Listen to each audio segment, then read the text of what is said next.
Hello dear friends, very good morning and welcome to your favorite channel Your Classes। और sentence improvement में हम 672 question तक कर चुके थे। आज हमको सीरीज़ में आगे देखना है क्वेश्चंस कौन से आते हैं।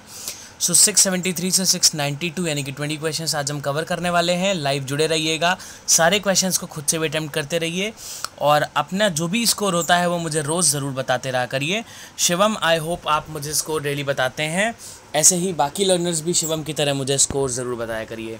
ठीक है, चलिए इस सेशन की शुरुआत करते हैं। आपको इस सेशन का पीडीएफ मिल जाएगा योर क्लासेस के टेलीग्राम चैनल पर, तो टेलीग्राम चैनल ज़रूर ज्वाइन करें।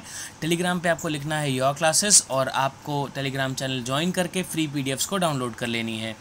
सिंपली एक बहुत अच्छा सा ऑफ़र है आप सभी स्टूडेंट्स के लिए जो डिजी बुक्स को यूज़ करना चाहते हैं। डिजी बुक्स परचेज करने पे आपको एग्ज़ाम 10 कोड यूज़ करना है और आपको एडिशनल 10% डिस्काउंट वहाँ से मिल जाएगा। ये ऑफ़र सिर्फ लॉकडाउन तक सीमित है, तो जल्दी से डिजी बुक्स पे ये जो 10% का डिस्काउंट है इसको जल्दी से अवेल कर लीजिए। चलिए क्वेश्चन नंबर 673 से देखते हैं। आज कह रहा when the little girl loses her doll she began to cry. अच्छा, यहाँ पे देखिए सेंटेंस है पास्ट में, शी बिगैन टू क्राई। ठीक है, यहाँ पे लॉसेस लिखा है या लूसेस लिखा है। When the little girl loses her doll, अब आपको पता है यहाँ पे बिगैन लिखा हुआ है, तो यहाँ पे जो टेंस होना चाहिए वो भी कौन सा होना चाहिए, पास्ट में, है ना। तो यहाँ पे जो प्रेजेंट टेंस की बात हुई ये गलत हो जाएगी। इसमें आपको टेंस कौन सा लगाना पड़ेगा, पास्ट का टेंस लगाना पड़ेगा। तो इसमें कौन सा ऑप्शन सही हो जाएगा, लूसिंग गलत हो गया, लॉस गलत हो गया, लॉस्ट हर डॉल यही होगा सही आंसर। तो ऑप्शन नंबर 3 हो जाएगा एकदम सही आंसर। बहुत आसान था ये क्वेश्चन नंबर 673। आपको सिर्फ टेंस देखना था और दोनों चीज़ों को सेम कर देना था, आंसर सही हो जाता आपका। Option number 3 will be the correct answer. 674 देखिए फटाफट से। She did not like the movie nor I did. अभी अगर आपको याद हो तो हमने कई बार इस तरह के सेंटेंसेस को किया है जिसमें नॉर आता है ना, और नॉर के बाद में जो सेंटेंस होता है उसकी फ्रेमिंग फिक्स होती है कि नॉर के बाद में जो सेंटेंस होता है उसको किस तरह से बनाना है। तो नॉर के बाद में हमेशा हेल्पिंग वर्ब लगती है, उसके बाद में लगता है सब्जेक्ट। नॉर के बाद में पहले हेल्पिंग वर्ब फिर सब्जेक्ट। तो हेल्पिंग वर्ब क्या है यहाँ पे, डिड है, उसके बाद में आई आएगा। तो ऐसा ऑप्शन सही होगा जिसमें नॉर डिड आई लगा हो। कौन सा है, फर्स्ट कह रहा नॉर डिड आई, तो यही सही है। ऑप्शन नंबर 1 हो जाएगा सही आंसर। ठीक है, याद रखेंगे जब भी नॉर यूज़ होता है तो नॉर के जस्ट बाद में हेल्पिंग वर्ब होता है, फिर होता है सब्जेक्ट। ये एक सीक्वेंस होती है जो हमेशा फॉलो होती है। ठीक है, अगला देखिए 675। Old habits die hardly. अब देखो यहाँ पे हार्डली लगा है। 2 शब्द होते हैं बेटा जनरली यूज़ होते हैं जो जिनमें एग्जामिनर आपको हमेशा कंफ्यूज करेगा, वो शब्द है हार्ड एंड हार्डली। हार्डली का मतलब होता है ना के बराबर, ठीक है, और हार्ड का मतलब होता है मुश्किल से। तो यहाँ पे क्या लिखा है, ओल्ड हैबिट्स डाई, जो पुरानी आदतें होती हैं वो मुश्किल से जाती हैं कि ना के बराबर जाती हैं, मुश्किल से ख़त्म होती हैं। तो क्या होता है, हार्डली की जगह हार्ड सही हो जाएगा। ऑप्शन नंबर 1 हो जाएगा इसका सही आंसर। याद रखेंगे जब भी कभी ऐसा आएगा ओल्ड हैबिट्स डाई हार्ड, है ना, they rarely value the hard won freedom. जो मुश्किल से जीती गई लड़ाई है उसकी वैल्यू वो लोग बहुत कम करते हैं। ऐसी जगहों पे जहाँ पे भी मुश्किल से की बात आएगी वहाँ पे हम हार्ड यूज़ करेंगे। हार्डली का मतलब सिर्फ वहीं पे आएगा जहाँ पे ना के बराबर वाला सेंस हमें देना पड़ेगा। ठीक है, आगे देखिए क्वेश्चन नंबर 676 क्या कह रहा है, one can not be indifferent to one's health. ठीक है, यहाँ पे आपको पता है हम क्या करते हैं, हमेशा जब भी क्वेश्चन टैग का सवाल होता है इसमें लास्ट में एक क्वेश्चन पूछा जाता है, यानी कि क्वेश्चन मार्क होना चाहिए। और क्या होता है, दोनों साइड में हम कंपेयर करते हैं, दोनों साइड की जो हेल्पिंग वर्ब यूज़ हुई है, हेल्पिंग वर्ब या ऑक्सिलरी वर्ब जो भी यूज़ हुई है वो सेम होनी चाहिए। यानी कि यहाँ पे कैन नॉट लिखा है तो इधर भी कैन होना चाहिए। ठीक है, यहाँ पे नॉट लिखा यानी कि इधर नेगेटिव हो गया तो इधर नेगेटिव नहीं हो सकता है, दोनों में से किसी भी एक साइड में नेगेटिव होता है। तो यहाँ पे कांट वन नहीं हो सकता, गलत हो गया, है ना। तो देखो यहाँ पे जो सेकंड वाला साइड है आपको वही इम्प्रूव करना है। सेकंड वाले साइड में क्या क्या हो सकता है, देखो ध्यान से, यहाँ पे लिखा है वन कैन नॉट, तो इधर क्या आएगा, कैन। ठीक है, अब यहाँ पे नॉट तो नहीं आ सकता क्योंकि नॉट इधर ऑलरेडी आ चुका है। अब क्या होगा, इधर कैन और वन, ठीक है। अब यहाँ पे इधर भी वन लगा है तो इधर भी हमें सब्जेक्ट में वन ही लिखना पड़ेगा, तो ये हो जाएगा कैन वन, लेकिन लास्ट में क्वेश्चन मार्क। अब देखते हैं कौन सा ऑप्शन कैन वन कह रहा है। कांट बी, ये भी गलत है। कैन वन क्वेश्चन मार्क, ये सही है। इजंट इट गलत है। तो आंसर हो जाएगा ऑप्शन नंबर 2, ठीक है। चलिए, इंग्लिश भी काफ़ी टाइम मैथ्स की तरह आपका रोल प्ले करती है, बिकॉज एक सर्टेन रूल के हिसाब से आपको इंग्लिश फ्रेम करनी होती है, ठीक है। तो ये रूल्स को आप अपने पास में नोट करते चला करिए, बिकॉज ये रूल्स बहुत यूज़फुल होते हैं। जब भी सेंटेंसेस आप करेंगे किसी भी तरह के, तो ये रूल्स हमेशा ही यूज़ होंगे, ठीक है। क्वेश्चन नंबर 675 देखिए, 675 हम कर चुके हैं। नेक्स्ट क्वेश्चन देखिए, कह रहा है the mother with her children were expected. अभी देखो, the mother with her children were expected. अभी यहाँ पे देखो, यहाँ पे विद लगा है ना, विद, इसका मतलब होता है दो लोगों को ज्वाइन किया जा रहा है, दो बातों को ज्वाइन किया जा रहा है। यहाँ पे क्या होता है, हमेशा आप क्या करेंगे, जैसा सब्जेक्ट यूज़ हुआ है उस तरह से आप यूज़ करेंगे। जो होता है वर्ब को हमेशा सब्जेक्ट के हिसाब से आप यूज़ करेंगे, लेकिन इसमें सब्जेक्ट कौन सा मानेंगे, हमेशा विद के पहले वाला, ठीक है। विद के पहले क्या लगा है, सिंगुलर सब्जेक्ट, तो यहाँ पे क्या आएगा, वर की जगह वॉज, ठीक है। कौन कौन से शब्द ऐसे हो सकते हैं जिनमें हम पहले सब्जेक्ट मानते हैं, ये विद हो गया, टुगेदर विद हो गया, together with, as well as, ये सारे सब्जेक्ट्स, ये सारे जो वर्ड्स होते हैं, इनके पहले जो सब्जेक्ट लगा होता है हमेशा हम उसको सब्जेक्ट मान के चलते हैं, ठीक है। यहाँ पे जैसे मदर लगा है मतलब सिंगुलर है, बाद वाले से हमें मतलब नहीं होता है। समझ में आ रही है बात। तो विद के साथ में, टुगेदर विद के साथ में, एज वेल एज के साथ में, इन लोग के साथ में जब भी पहले वाला सब्जेक्ट जो लगा होगा वो सिंगुलर हो या प्लूरल, हम उसके हिसाब से वर्ब लगाते हैं। तो यहाँ पे क्या हो जाएगा, वर गलत है, यहाँ पे क्या होगा, वॉज सही हो जाएगा। तो answer will be option number first. समझ में आ रहा होगा ये, एकदम क्लियर। चलिए, क्वेश्चन नंबर 678 देखिए, Sohan is pleased at the news yesterday. चलो, बढ़िया बात है। Sohan is pleased at the news. अच्छा, प्लीज्ड एट द न्यूज़ क्या हो सकता है, Sohan is pleased at the news, बताने का ट्राई करिए। इसमें कोई गलती दिख रही है आपको? बहुत आसान सवाल है, इसीलिए आपसे पूछा है, जल्दी से आंसर दीजिए। लर्नर्स जो भी आंसर दे रहे हैं वो देखिए ध्यान से। इसमें एक शब्द यूज़ हुआ है येस्टरडे।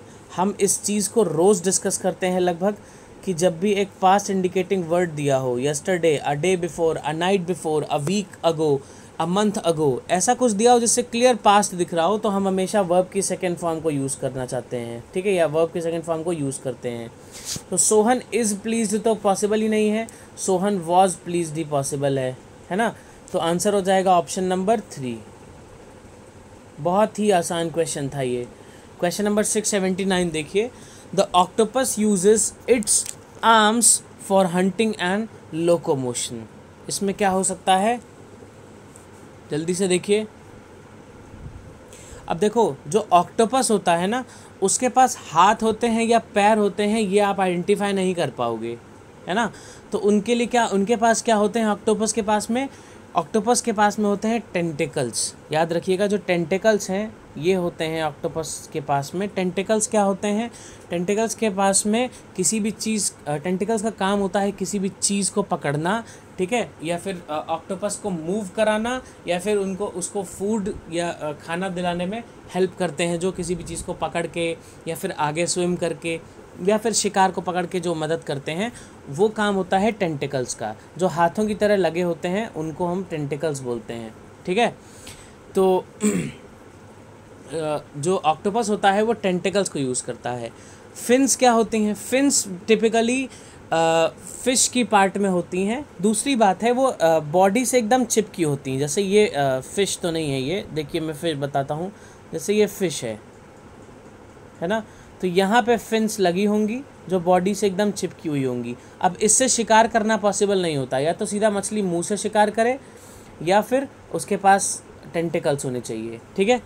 चलो, फिर क्या है, फ्लिपर्स किस लिए यूज़ होते हैं, फ्लिपर्स यूज़ होते हैं स्विमिंग के लिए। जो इस फ्लिपर्स लगे होते हैं, जैसे आपने सील मछली देखी होगी, अगर सील मछली के पास में फ्लिपर्स होते हैं, है ना, ऐसे करके लगे होते हैं, वो सिर्फ स्विम करने के लिए यूज़ होते हैं। उससे वो खाना नहीं पकड़ सकते, उससे वो चीज़ों को नहीं पकड़ सकते हैं, वो सिर्फ स्विम करने के लिए मूव करते हैं। तो यहाँ पे आंसर हो जाएगा ऑप्शन नंबर 3 यानी कि टेंटिकल्स। क्लियर है? चलो आगे देखो 680। It is compulsory for every citizen to help the administration for keep as the city clean. एकदम सेंटेंस नष्ट हो गया, है ना, बहुत ही गलत सेंटेंस लिखा है यहाँ पे। तो देखो यहाँ पे क्या होगा, it is compulsory for every citizen to help the administration, to help the administration. अब आगे यहाँ पे हो जाएगा to help the administration, for keep अगर हम लगाएंगे तो फॉर कीपिंग होगा, ठीक है। अब यहाँ पे टू हेल्प के बाद में टू हेल्प द एडमिनिस्ट्रेशन किस चीज़ में हेल्प करते हैं, किस चीज़ में हेल्प करना चाहिए सिटीजन्स को सारे। For keep as a city clean, for keep तो हो ही नहीं सकता, फॉर कीपिंग होना चाहिए था, पहली बात तो ये है। तो for keep up, for up keep the city clean, ये गलत हो गया, फॉर अप कीप नहीं हो पाएगा। For keeping of the city cleanliness गलत हो गया, for keeping the city clean होगा ना, for keeping the city cleanliness तो गलत हो गया, सेंस नहीं दे पा रहा ना बेटा, ग्रामेटिकली गलत है। To keep the city clean ठीक है, आंसर हो जाएगा ऑप्शन नंबर 3, क्योंकि to keep the city clean से ही इसका सेंस सही निकल रहा है। क्लियर है? चलो आगे देखो question number 681। Mister Sharma has, कहाँ गया क्वेश्चन, हाँ, mister Sharma has been living in this city since 5 years।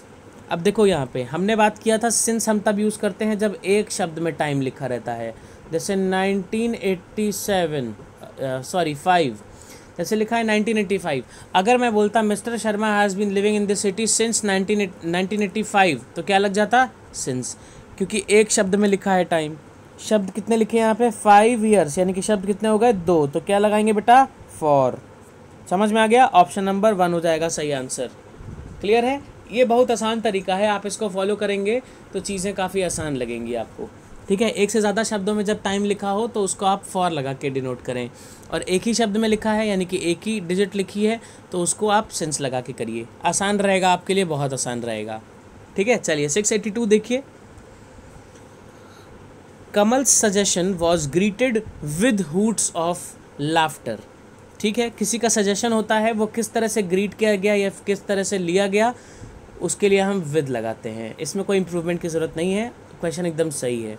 तो क्वेश्चन आंसर हो जाएगा ऑप्शन नंबर 4, ग्रीटेड के साथ में विद लगाया जाता है किसी भी एक रिस्पॉन्स को दिखाने के लिए। इस बात को याद रखिएगा, ग्रीटेड विद ग्रीटेड के साथ में विद लगता है आगे रिस्पॉन्स दिखाने के लिए। अगर मैंने बोला ही ग्रीटेड मी विद प्लेजर, तो यहाँ पे प्लेजर है उनका रिस्पॉन्स कि उन्होंने खुशी से मुझे ग्रीट किया, साथ में लगेगा विद। तो याद रखिएगा इस बात को, आगे बहुत काम आएगी। 683 I could not help to laugh at the joke. देखो यहाँ पे बहुत आसान क्वेश्चन है, लेकिन ये बहुत रेयर क्वेश्चन है। इसको करने के लिए आपको दिमाग की नहीं, आपको एक ट्रिक की ज़रूरत पड़ेगी, जो आप सही तभी कर पाओगे जब आपको वो ट्रिक पता होगी। ध्यान से देखना बहुत 683 क्वेश्चन को। ये कह रहा है आई कुड नॉट हेल्प, जब भी could not help, can not help, admit, avoid, delay, deny, detest, enjoy, ऐसे शब्द लगे होते हैं और फिर उसके जस्ट बाद में फिर से वर्ब लगी होती है ना। देखो detest, can not help, admit, avoid, enjoy, delay, deny, ऐसे शब्द लगे होते हैं, उसके जस्ट बाद में फिर से अगर वर्ब लगी होती है तो वर्ब बेटा कैसी होनी चाहिए, हमेशा आईएनजी फॉर्म में होनी चाहिए। सिर्फ आईएनजी फॉर्म में ही वर्ब अलाउड है, और कुछ लगाओगे तो गलत हो जाएगा। ये है ट्रिक, ठीक है। तो क्या हो जाएगा, आई could not help laughing at the joke. 683 का 1 हो गया। बहुत इंपॉर्टेंट सवाल है, इसको याद रख लेना, है ना। 683 वाले सवाल कई बार पूछे जाते हैं, अगर ये ट्रिक नहीं आती होगी तो सवाल कर दोगे गलत, ठीक है। चलो देखो 684 देखो जल्दी से। She does not tell us, she does not tell lies, doesn't she. अब बहुत आसान है ये, हम कई बार क्वेश्चन टैग के सवाल कर पाए हैं, ठीक है। तो यहाँ पे भी ऐसे ही बनाने का ट्राई करते हैं। देखो इधर नेगेटिव है तो इधर नेगेटिव नहीं होना चाहिए, यानी कि यहाँ पे नॉट काटेंगे पहले। तो इधर डज़ यूज़ हुआ है तो राइट साइड में भी क्या यूज़ होना चाहिए, डज़ होना चाहिए, ठीक है। यहाँ पे शी लगा है तो इधर भी क्या होना चाहिए, शी यूज़ होना चाहिए। क्वेश्चन मार्क तो रहता ही रहता है, ठीक है। तो डज शी होना चाहिए इस तरफ, यहाँ पे डजंट शी लगा है मतलब गलत है, इजंट शी गलत है, डज शी यही सही है, डिडंट शी गलत हो गया। तो आंसर हो जाएगा ऑप्शन नंबर 2 बिना किसी डाउट का। समझ में आ रहा है? तो क्वेश्चन टैग वाले सवाल बहुत आसान होते हैं, इसको ध्यान से किया करो, जैसे बताता हूँ 1 मिनट में हो जाएगा, ठीक है। 1 मिनट भी नहीं लगेगा, कुछ सेकंड्स में ही हो जाएगा। चलो 685 देखो, have you ever been in New York, have you ever been in New York, क्या होना चाहिए यहाँ पे? 685 देखिए, क्या होना चाहिए यहाँ पे? Have you ever been in New York, तो इसमें क्या होगा? Have you ever been to New York, है ना। अब यहाँ पे बीन का मतलब क्या होता है? बीन का मतलब होता है गॉन। देखो जो गो होता है ना, गो, देखो गो जो होता है इसका थर्ड फॉर्म क्या होता है? बीन, ठीक है। गो का जो थर्ड फॉर्म होता है ये बीन वाली चीज़ भी रिप्रेजेंट करता है। वैसे तो गो का third form go went gone होता है, लेकिन जैसे मैंने बोला कि I have never been to Shimla, इसका मतलब है मैं शिमला कभी भी नहीं गया हूँ, ठीक है। तो गो का थर्ड फॉर्म बीन समझने के लिए आप सोच सकते हो कि बीन को हम गो का थर्ड फॉर्म की तरह भी यूज़ करते हैं, ऑल्दो गो का थर्ड फॉर्म होता है गॉन, है ना। तो बीन नहीं यूज़ करेंगे यहाँ पे आप, लेकिन गॉन का मतलब हो जाता है, बीन का मतलब कई बार हम गॉन की तरह लेते हैं। तो इस सवाल में भी कहीं ना कहीं यही है, have you ever been in New York, तो आप कभी न्यूयॉर्क गए हैं, यहाँ पे बात ऐसी हो रही है। समझ में आ रहा है? तो यहाँ पे क्या लगाएंगे? टू न्यूयॉर्क होगा इसका सही answer. Have you ever been in New York नहीं, टू न्यूयॉर्क। अगर यहाँ पे रहने वाली बात होती तो हम इन यूज़ करते, जाने वाली बात है तो टू यूज़ करेंगे। याद रखिएगा, जब भी जाने वाली बात होगी तो हम टू यूज़ करेंगे, जब रहने वाली बात होगी तब हम इन यूज़ करेंगे। अगर ये होता हैव यू एवर स्टेड तो हम लगा देते इन न्यूयॉर्क, यहाँ पे हैव यू एवर बीन तो लगा रहे हैं टू। याद रखिएगा, इसका आंसर हो जाएगा ऑप्शन नंबर 2, ठीक है। चलो 686 देखो, wave after wave surrounded the tar, या फिर टावर, जो भी आप बात कर लो, ठीक है। सराउंडेड का मतलब क्या होता है? सारे साइड से कन्फाइंड कर लेना या एनसर्कल कर लेना, ठीक है। जैसे कहते हैं ना, पुलिस ने आपको चारों तरफ से घेर लिया है, तो सराउंड कर लेना यानी कि घेर लेना, किसी को कैद कर लेना, पूरा चारों तरफ से घेर लेना, ठीक है, या फिर एनसर्कल कर लेना। अभी इसमें और ऑप्शंस देखिए क्या लिखा है, इनगल्फ्ड लिखा हुआ है पहले। इनगल्फ्ड का मतलब होता है कवर कर लेना पूरी तरह से, सिर्फ चारों तरफ से नहीं, पूरी तरफ से उसको कवर कर लेना, यानी कि ऊपर तक, पूरी हाइट तक उसको कवर कर लेना। जो सराउंडेड होता है वो सिर्फ चारों तरफ से कवर करने की बात होती है। वो चारों तरफ से कवर, आप किसी भी छोटी सी चीज़ से भी चारों तरफ से कवर कर देते हैं, है ना। और जो जैसे मान लीजिए एक बिल्डिंग है, उसके चारों तरफ आपने सिर्फ एक ईंटे की वॉल से उसको कवर कर दिया, तो इसको सराउंडेड बोलेंगे, ठीक है। लेकिन इनगल्फ्ड क्या होगा? आप पूरी तरह से उसको ढक दीजिए या फिर पूरी तरह से उसको कवर कर दीजिए, उसको बोलते हैं इनगल्फ्ड, ठीक है। अब फिर क्या आता है? सर्कल्ड आता है। सर्कल का मतलब होता है किसी भी सर्कल में गोल गोल घूमना, सर्कल्ड का मतलब ये होता है ना, गोलाई में घूमते रहना। और इसको स्पेशली एयर की बात होती है तभी हम यूज़ करते हैं। एनसर्कल्ड का मतलब क्या होता है? सर्कल के अंदर किसी भी चीज़ को रख देना या फिर कर देना, ठीक है। अब यहाँ पे जो नेचुरल फोर्सेस की बात जब भी होगी, याद रखना, जब भी नेचुरल फोर्सेस की बात होती है, जैसे वेव आफ्टर वेव यहाँ पे लिखा है, वेव्स क्या होता है? नेचुरल प्रोसेस होते हैं। तो जब भी वेव्स की बात होगी आप क्या करोगे बेटा? इनगल्फ्ड करोगे, क्योंकि इसमें कोई प्री डिसाइडेड प्रोसीजर नहीं होता है। जैसे सराउंड करने में, मान लो आपको पुलिस ने सराउंड कर लिया चारों साइड से, तो उनका कोई एक प्रॉपर रूल होगा जिसके हिसाब से वो सराउंड करेंगे। लेकिन जो वेव होगी वो क्या होगी? किसी भी तरह से आके पूरी तरह से आपको घेर लेगी, वो आपको नुकसान नहीं पहुंचा सकती है, नहीं भी पहुंचा सकती है। तो जो नेचुरल डिज़ास्टर्स होंगे बेटा या नेचुरल फोर्सेस होंगी, उसके लिए हमेशा हम इनगल्फ्ड यूज़ करेंगे, याद रखिएगा, ठीक है। चलिए क्वेश्चन नंबर 687 देखिए जल्दी से। It is quite tough to declare which candidate will win the presidential election. अभी डिक्लेयर वाली बात ही नहीं होगी। जब भी हम यहाँ पे बात हो रही है सोचने वाली, या फिर आप यूँ कह लीजिए कि अनुमान लगाने वाली बात यहाँ पे हो रही है ना, जिसको हम बोलते हैं प्रिडिक्शन करने वाली बात हो रही है कि कौन जीतेगा। बिकॉज ये देखो सेंटेंस यहाँ पे फ्यूचर में दिया है कि कौन जीतेगा, तो यहाँ पे हम डिक्लेयर थोड़ी करते हैं, डिक्लेयर तो फ्यूचर में होगा ना कभी। अभी यहाँ पे क्या हो सकता है, सिर्फ बेटा अनुमान लगाया जाता है। तो यहाँ पे गेस या फिर प्रिडिक्ट वाला ऑप्शन एकदम सही हो जाएगा। तो यहाँ पे प्रिडिक्ट लिखा हुआ है, इसलिए हम इसमें प्रिडिक्ट को ही प्रेफर करेंगे। ठीक है, और ऑप्शंस देख सकते हैं आप, यहाँ पे ऑगर लिखा हुआ है। ऑगर का मतलब होता है किसी भी चीज़ की सक्सेस का एक साइन होना कि ये चीज़ कंफर्म हो ही जाएगी। जैसे मान लीजिए बहुत दिन से गर्मी पड़ रही है और बादल बहुत घने से छाए हुए हैं, ठीक है, तो it will be an augur कि अब बारिश हो ही जाएगी। तो किसी भी चीज़ का एक साइन होना, किसी भी चीज़ का एक इंडिकेशन मिलना, इसको ऑगर बोलते हैं। ठीक है, तो चलिए, अच्छा एक और ऑप्शन बचा है पोर्टेंट। पोर्टेंट भी देख लीजिए क्या होता है। पोर्टेंट का मतलब होता है किसी भी चीज़ का वार्निंग साइन होना, है ना, किसी भी चीज़ का वार्निंग साइन होना। जैसे जब बादल आ जाते हैं तो एक वार्निंग साइन होता है कि कोई भी चीज़ ऐसी मत छोड़ें बाहर जो ख़राब हो पाए। जैसे मान लीजिए कागज़ की कोई चीज़, मान लीजिए कोई पतंग छूटी हुई है बाहर, अब वो भीग जाएगी अगर जैसे ही बारिश होगी तुरंत। तो ये बादल क्या करते हैं, साइन भी दे देते हैं हमें कहीं ना कहीं। ठीक है, तो they act as a portent या फिर they portend us with the clouds.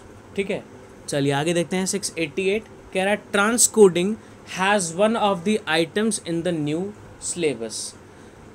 अब transcoding has one of the items in the new syllabus. ठीक है, ट्रांसकोडिंग एक कोई सब्जेक्ट हो सकता है, ट्रांसकोडिंग एक सब्जेक्ट है। इसमें क्या है, एक नए सिलेबस में एक और आइटम ज्वाइन हो गया है। जैसे ट्रांसकोडिंग में कोई प्रोस्क्रिप्ट या फिर कोई स्क्रिप्टिंग ऐड हो गई है। ठीक है, तो यहाँ पे transcoding has one of the items in the new syllabus. कोई भी एक सीरीज़ आपको दिखाई गई होगी, उसमें से आप कह सकते हैं ट्रांसकोडिंग में इसमें से कोई एक आइटम नए सिलेबस में ऐड हुआ है। तो इस सेंटेंस में कोई भी गलती नहीं है ना। जो कंप्यूटर की ट्रांसफॉर्मेशन, जो कंप्यूटर की वो होती है, कंप्यूटर की जो ट्रांसफ़र डेट होती है एक फॉर्मेट से अनदर में, एक फॉर्मेट से दूसरे फॉर्मेट में, उसको हम ट्रांसकोडिंग कहते हैं। ठीक है, तो इसमें कोई गलती नहीं है, तो इसमें हम कोई भी इम्प्रूवमेंट नहीं करेंगे। आंसर हो जाएगा ऑप्शन नंबर 4, बिकॉज सेंटेंस एकदम सही है ग्रामेटिकली। देखिए 689 क्या कहता है, the toddler has a habit of throwing tantrums. चलो बढ़िया बात है। The toddler has a habit of throwing tantrums. ठीक है, अब इसमें the toddler has a habit of throwing tantrums. ठीक है, तो थ्रोइंग टैंट्रम्स का मतलब क्या होता है, जो भी बच्चे अपना मतलब जो भी बच्चे जो नटखट शैतानी करते हैं उनको हम थ्रोइंग टैंट्रम्स की बात करते हैं। जो भी नखरे बच्चे करते हैं उनकी बात होती है तो उसको टैंट्रम्स बोलते हैं। तो the toddler has a habit of throwing tantrums, the toddler has a habit of throwing tantrums. ये सेंटेंस एकदम सही है, इसमें किसी तरह की इंप्रूवमेंट की ज़रूरत नहीं है। जब भी कुछ ऐसी बात होती है बच्चों के रिस्पेक्ट में तो हमेशा आप थ्रोइंग टैंट्रम्स बोलेंगे। इनफैक्ट बड़े लोगों के सेंस में भी ये बातें आप कर सकते हैं, थ्रोइंग टैंट्रम्स। बहुत सारे लोग ऐसे भी होते हैं जो बड़े होने के बाद भी दे थ्रो टैंट्रम्स। ठीक है, तो इसका आंसर हो जाएगा नो इम्प्रूवमेंट यानी option number 4। 690 he absented from the meeting. अच्छा, बहुत सुंदर सवाल है। He absented from the meeting, क्या चीज़ एब्सेंट कर दिया, ये तो अभी तक बताया ही नहीं है ना। तो एब्सेंटेड क्या चीज़ कर दिया, खुद को एब्सेंट किया या किसी और को एब्सेंट कर दिया उसने, ये तो पता ही नहीं चल पाया। तो यानी कि हमको एब्सेंट के साथ में एक रिफ्लेक्सिव प्रोनाउन चाहिए होगा, कम से कम ये बताने के लिए कि उसने खुद को एब्सेंट कर दिया। क्योंकि अगर हम किसी और के बारे में बताएंगे तो ये हिम हो सकता है, हर हो सकता है, इट हो सकता है, देम हो सकता है, इन्फिनिट जितने भी प्रोनाउंस होते हैं इनफैक्ट उसमें से सब हो सकता है, plus infinite number of names हो सकते हैं। तो इसके लिए हम क्या करते हैं, जब भी ये बात होती है हम हमेशा इसके साथ में रिफ्लेक्सिव प्रोनाउन को यूज़ करते हैं। यानी जैसा आदमी लगा है उस हिसाब से हम प्रोनाउन यूज़ करेंगे। यहाँ पे ही लगा है तो हिमसेल्फ यूज़ कर देंगे। आंसर हो जाएगा ऑप्शन नंबर 2, ही एब्सेंटेड हिमसेल्फ। ठीक है, चलो आगे बढ़ते हैं, देखते हैं 691 the concert will start when the conductor comes. ठीक है, जब कंसर्ट स्टार्ट कब होगा, जब कंडक्टर आ जाएगा। ठीक है, अब देखो कम्स यहाँ पे लिखा हुआ है, यहाँ पे लेकिन कंसर्ट आप शुरू तब करोगे जब जो कंडक्टर है वो आ जाएगा। यहाँ पे कम का मतलब होता है और अराइव का मतलब होता है दोनों अलग अलग। देखो कब कब यूज़ करते हैं। कम यूज़ करते हैं मतलब इंटेंशनली नहीं, कैसे भी आ जाए, अनइंटेंशनली आ जाए या फिर गलती से आ जाए या फिर कुछ काम से आ जाए तो उसको कम बोलते हैं। ठीक, अराइव का मतलब क्या होता है, बुलाया गया है, ठीक है, और वो आ ही रहा होगा, उसकी प्रतीक्षा में बैठे हैं, तो जब आएगा तब हम शुरू करेंगे। तो इसमें कम्स जो है ये गलत है, इसका होना चाहिए अराइव्स। ठीक है, तो क्या लगाएंगे, देखो आपको पता है जब एक बार विल वुड लग गया है तो व्हेन के बाद में हम दोबारा will would, when, will would, can, could, shall, should या फिर कोई भी मॉडल ऑक्सिलरी नहीं लगा सकते हैं। तो ये वर्ब की फर्स्ट फॉर्म में ही रहेगा, तो हो जाना चाहिए the concert will start when the conductor arrives. तो ऑप्शन नंबर फर्स्ट हो जाएगा इसका सही आंसर। ठीक है, क्योंकि इसमें ही ऑप्शन नंबर फर्स्ट में ही वर्ब की फर्स्ट फॉर्म लगी है। और देखते हैं when the conductor has been raising, ये तो कोई मतलब नहीं है। When the conductor will arrive मतलब नहीं है, व्हेन के बाद में आप विल नहीं लगा सकते हैं। देखो इफ़, व्हेन और व्हेन एवर, इनके बाद में हम विल नहीं लगाते हैं, इसके पहले वाले सेंटेंस में विल लगा के इनको पूरा कर दिया जाता है। या फिर अगर इनके बाद में कोई दूसरा सेंटेंस ऐड हो रहा होता है तो उसमें हम विल वुड लगा देते हैं। इनके साथ में विल वुड लगाने से हमेशा बचिएगा। विल वुड ही नहीं, जितने भी मॉडल्स होते हैं उन सबको लगाने से बचिएगा हमेशा, तभी सेंटेंस सही हो पाएगा। 692 देखिए, the air conditioner has made ceiling fans a little redundant in today's world. ठीक है, बढ़िया क्वेश्चन है। क्या हो जाना चाहिए आंसर इसका? रिडंडेंट का मतलब क्या होता है? रिडंडेंट का मतलब होता है जितना चाहिए उससे ज़्यादा, है ना। तो रिडंडेंट नहीं होगा यहाँ पे। यार एयर कंडीशनर अगर है तो फैंस की ज़रूरत तो कम हो जाएगी ना, जितना चाहिए उससे ज़्यादा थोड़ी होगा। तो यहाँ पे गड़बड़ हो गया ये रिडंडेंट वर्ड। ठीक है, इसने उल्टी बात कहने लगा ये। तो इसका क्या हो जाएगा? देखो यहाँ पे लिखा है सुपरफ्लस। सुपरफ्लस होता है पॉइंटलेस चीज़ हो जाना, किसी भी चीज़ जो महत्वहीन हो जाना। तो यहाँ पे सुपरफ्लस नहीं हो पाएगा अभी फ़िलहाल, क्योंकि यहाँ पे कहना है कि थोड़ा सा कम हो गया है, उसका जो यूज़ है फ़ैन का वो थोड़ा सा कम हो गया है, यूज़लेस बिल्कुल नहीं हो गया है। ठीक है, क्योंकि यहाँ पे अ लिटिल भी लगा हुआ है, तो सुपरफ्लस नहीं हो पाएगा, डिस्टॉर्ट नहीं करना है पूरी तरह से। ऑब्सोलीट क्या होता है? ऑब्सोलीट का मतलब होता है ज़्यादा यूज़ में अब नहीं आता है। ठीक है, तो अ लिटिल ऑब्सोलीट यहाँ पे हम सही कर देंगे। एक्सिंक्ट का मतलब होता है जो अब एग्जिस्ट नहीं करती है। तो इनमें से ऑब्सोलीट जो है ये यहाँ पे ज़्यादा सही है, बिकॉज एयर कंडीशनर के आने से जो फैंस हैं वो अब बहुत ज़्यादा यूज़ में नहीं आते हैं। ठीक है, तो एग्जैक्टली इसका वर्ड जो फिट बैठेगा वो होगा ऑप्शन नंबर 2, क्योंकि फैंस यूज़ तो होते ही हैं लेकिन बहुत ज़्यादा यूज़ में अब नहीं आते हैं, ये बात यहाँ पे कहनी है। तो ऑप्शन नंबर 2 हो जाएगा इसका सही आंसर। और इसी के साथ में आज की स्लाइड को, आज की क्लास को ख़त्म करते हैं। कल हम फिर से 693 से शुरुआत करेंगे, तो कहीं मत जाइएगा, मेरे साथ 9:30 बजे लाइव ज़रूर जुड़िएगा कल फिर से इसी क्लास पे, योर क्लासेस पे। ठीक है, तो मिलते हैं कल फिर से। तब तक आप क्वेश्चंस को अच्छे से प्रैक्टिस करिए और अपना ध्यान रखिए। वीडियो ख़त्म करने से पहले वही 3 काम सेम, आपको लाइक, शेयर और सब्सक्राइब करना है चैनल को, ताकि आप आगे आने वाली वीडियोस को ज़रूर देख पाएँ।